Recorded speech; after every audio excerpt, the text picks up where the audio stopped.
Good morning. Today in the Security Council session, we will be discussing Sudan. It is the greatest humanitarian crisis of the 21st century, and the world must not look away. 2 weeks ago, I visited Adre, the camp at the Sudan border with Chad. A huge camp of mainly women and children, and women who told me some of the horrors that they had seen. I spoke to nurses, teachers, small businesswomen, people who had lost their families, had everything ripped from them, and who told me too about the scale of sexual violence and rape being used as a weapon of war. I heard stories of children, teenage girls, enduring the most appalling and horrendous sexual violence. This is a war that is being waged on women's bodies. And we've seen too how too often the world has looked away from the atrocities in Sudan. That is why the UK led the process to commission the UN fact-finding mission into the RSF siege and capture of al-fashir, the report is out today and whose findings I will be taking to the Security Council this morning.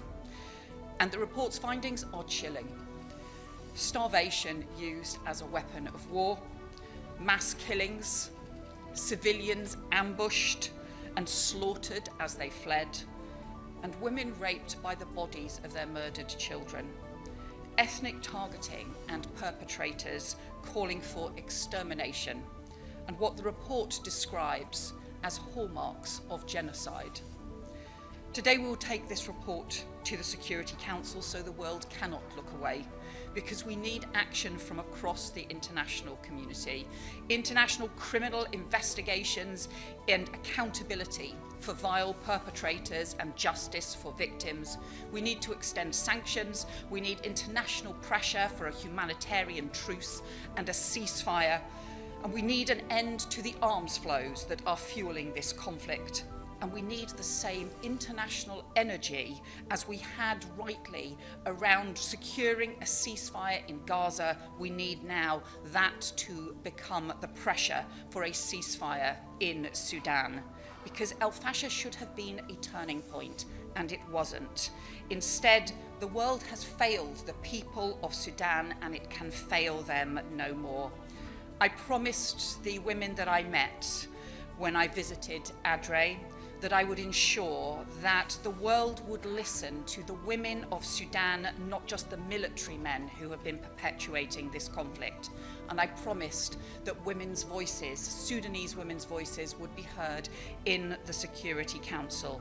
That is why Hala Al-Karib is here today to brief the Security Council. And I will now hand over to Hala.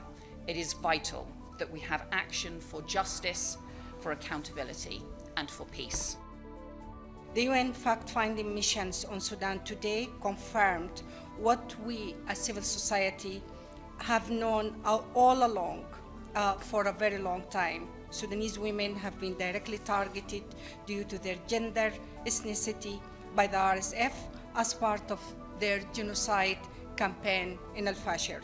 Sexual and gender-based violence has been a central feature of this war from its inception. My organization has documented over 1,200 cases of conflict-related sexual violence since April 2023, including rape, sexual slavery, as well as other grave violations like abductions, detentions, and enforced disappearance. We know that this is just a tip of the iceberg. Comprehensive services for victims and survivors of conflict-related sexual violence are wholly inadequate. The healthcare system has collapsed. Humanitarian access remains constrained in many areas, and frontline workers themselves are frequently targeted for their work. As a result, many women and girls cannot access necessary sexual and reproductive health care, including post-rape care, emergency contraceptions, and safe abortion. Sexual violence doesn't affect women alone.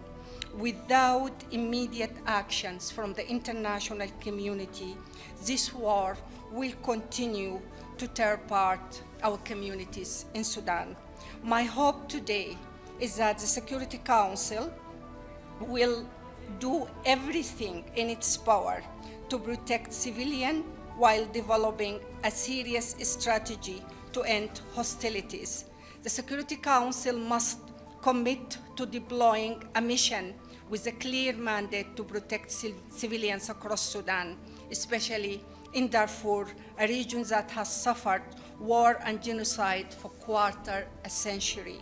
Enable gender-sensitive humanitarian response and unfettered access throughout Sudan. Stop the external interference that fuel the conflicts in violations of the Council's own arms embargo on Darfur. Expand the arms embargo to the whole Sudan.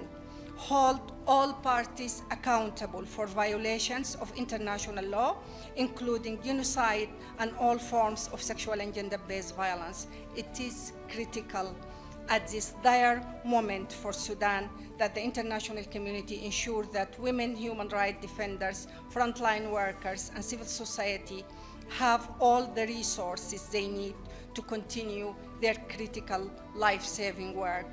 Most importantly, the Sudanese people must be at the center of any discussion to end the war and to forge the path for peace and stability. Thank you.